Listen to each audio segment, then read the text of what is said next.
Так, я такая начепуренная, потому что мы собираемся с сестрами сегодня встречаться. Короче, хочу две вещи показать вам обязательно в беременность. Первое– это бандаж. Вот я купила только сейчас на 30-й неделе. Надо было раньше покупать. Я не знаю, что затянуло. Комфортно, классно, удобно, не совсем aesthetic girl. Есть другие бандажи, которые как вторая кожа. Вот их можете брать, если для вас это принципиально важно. А второе– это подушка для сна. Я взяла вот такую, отличный вариант. У меня нет много места на кровати для того, чтобы покупать этот арбуз, или как он там называется, колбаса.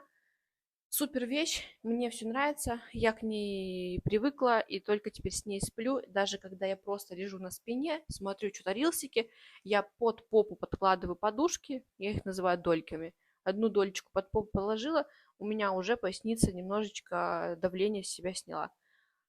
А на подушку и на бандаж оставлю артикулы в описании.